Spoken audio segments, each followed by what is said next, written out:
Hello, नमस्कार। मेरा नाम हिमांशु धवन और मैं आज आपके सामने एक जनरल टॉपिक के बारे में बताने आया हूँ कि क्या मॉर्फोलॉजी या फिर आपके स्पर्म का स्ट्रक्चर फर्टिलिटी के लिए इम्पॉर्टेंट है या नहीं। तो सिंपल सी बात समझना, अगर जो आईवीएफ करवा चुके हैं या आईवीएफ की तरफ बढ़ चुके हैं तो उनको ये चीज़ क्लियर हो गई होगी कि अगर मॉर्फोलॉजी अच्छी नहीं है तो कंसीव नहीं हो सकता।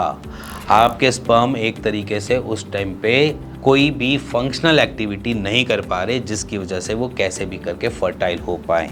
तो इसीलिए मॉर्फोलॉजी मतलब कि आपकी स्पर्म का स्ट्रक्चर मैंडेटरी हो जाता है कि वो प्रॉपर हो, सारी चीज़ें वो कैरी कर रहा हो, सब सारे पार्ट्स उसके अवेलेबल हों, तभी वो आगे जाकर फीटस में जब डेवलप होगा तो पूरे एम्ब्रियो को ग्रो कर पाएगा।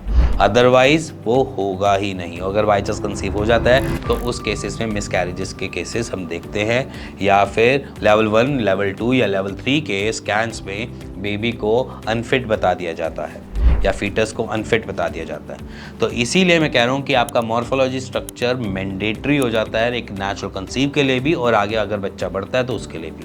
तो सबसे पहले मॉर्फोलॉजी को थोड़ा समझ लेते हैं। मॉर्फोलॉजी होता क्या?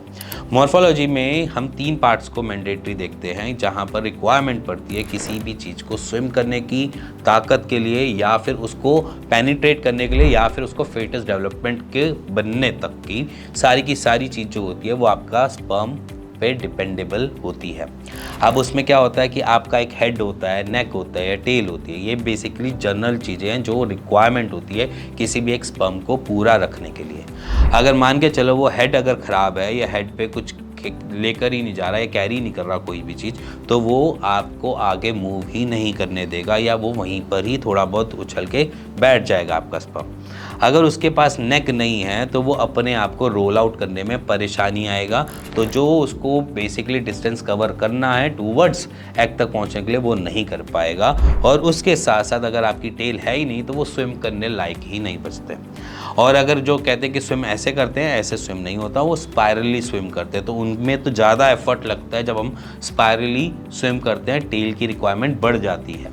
तो अगर टेल की प्रॉपर फॉर्मेशन नहीं हुई, नेक की फॉर्मेशन नहीं हुई, हेड की फॉर्मेशन नहीं हुई, तो आपका जो स्पर्म है वो एक तरीके से लिए यूजलेस बन जाता है। मॉर्फोलॉजी आपकी अच्छी होनी चाहिए, उसके साथ उसका स्ट्रक्चर भी इंपॉर्टेंट मार्क करता है, इंपॉर्टेंट होता है। तो हमारे पास ऐसे बहुत सारे पेशेंट्स आते हैं जिनका मॉर्फोलॉजी थोड़ी नीचे होती है, ख़राब होती है, या फिर उनका स्ट्रक्चर ढंग से नहीं बना होता।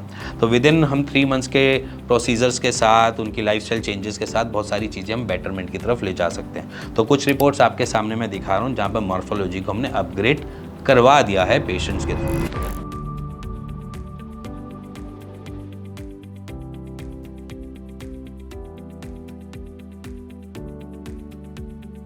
अगर आपको भी ये लगता है कि भैया मॉर्फोलॉजी ठीक हो ही नहीं सकती, तो आप एक गलत डिलेमा में घूम रहे हो जहाँ पर आपको ये लगता है कि मॉर्फोलॉजी कभी ठीक ही नहीं हो सकती।